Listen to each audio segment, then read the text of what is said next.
Les Voix du Havre. Une chronique en partenariat avec les bibliothèques du réseau Lire au Havre.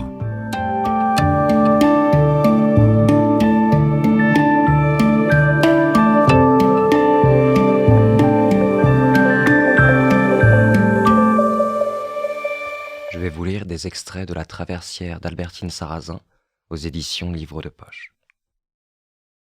Comme dans les entrepôts glacés, je vaque, je me retarde, je resquille des parcelles de temps dans l'espoir indistinct de quelque échappatoire définitive. J'écarte la précision impitoyable de la page à tourner, du manuscrit à finir. Je me fais indisponible exprès, par lassitude. Je sais pourtant qu'on n'écrit bien que par lassitude, par réaction, par compensation. Mais encore faut-il mettre la bouteille au placard. J'ai beau gamberger, je n'avance pas d'une virgule. Je suis comme le niveau de la bouteille. Je baisse. Être présentable dans ma lettre du jour, arriver jusqu'au parloir le dimanche, et le reste du temps, l'inconscience, le travail de brute, le triage et le décornage gâteux de mes brouillons, l'onanisme désespéré, le surplace.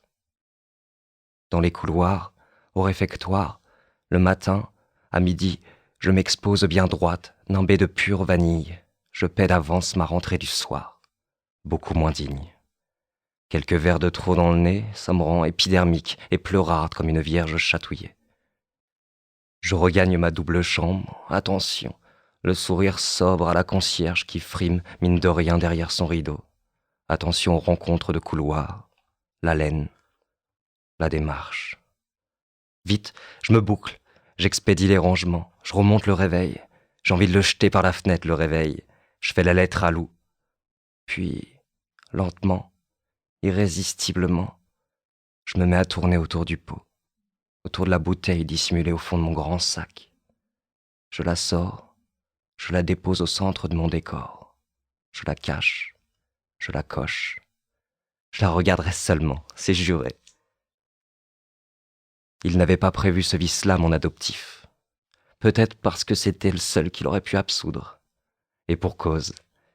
Chez nous, les dessertes et les buffets recelaient des dizaines de verres, coupes, flûtes, chopes, alignements fragiles et vibrants que Moser se contentait d'épousseter 3 fois par an, en même temps qu'elle dépapillotait l'argenterie de ses papiers de soie pour la frotter au blanc d'Espagne. Le père avait cessé de sortir et de recevoir en même temps que de travailler, et pour l'ordinaire, on disposait d'une quantité industrielle de verres à moutarde. Mais, à la cuisine, certains coins de buffet offraient sur un plateau laqué un verre merveilleux, épais, incrusté en sa partie inférieure d'ogives et de facettes, somptueux réceptacle de cristal qui contenait bien la moitié d'un litre, abrité par un disque de raffia tressé, et à côté, une bouteille de blanc, ordinaire, mais bien titrée. Le colonel régnait en maître absolu sur cet ensemble qu'il avait dénommé l'abreuvoir, ne tolérant même pas que Moser y fît le ménage, lavant et essuyant lui-même le verre, renouvelant le litron. Et, régulièrement, toutes les heures environ, il quittait sa chambre et traversait l'appartement en direction de l'abreuvoir. Habitué à cette procession, je ne faisais aucun rapprochement avec les redoutables gueulantes du soir et les allers-retours vacillés. On m'aurait dit « Ton père boit », je n'aurais entendu là qu'une constatation d'évidence du genre « Ton père mange ». L'ivresse, qu'est-ce que c'est pour une gamine qui a encore du lait plein les trous de nez? Pour moi, l'ivresse était une terre maudite où il était impensable d'accéder, à moins d'être ilote, ou vous ririez du samedi soir, clochard ou fêtard. Nous, les bourgeois, nous ne bavions point dans les caniveaux. Fi, mon cher, la bourgeoisie ne s'enroule pas aux lampadaires. Les dames la paient poliment dans de tout minuscules récipients, des liquides plus sucrés qu'alcoolisés. Et les messieurs avaient droit à un peu plus de gaieté, voilà tout. Ah, père, je croyais alors que tous les pères avaient la laine vineuse et entretenaient un abreuvoir sur le buffet de la cuisine, que toutes les épouses surveillaient les pas de leur époux, comme Moser surveillait les vôtres, avec appréhension, l'air timidement désapprobateur. Et maintenant, le regret un peu dégoûté de cette effluve d'enfance, têtu, amer, me réveille en sursaut après 2 ou 3 heures de sommeil compact, le cœur égaré, la bouche râpeuse.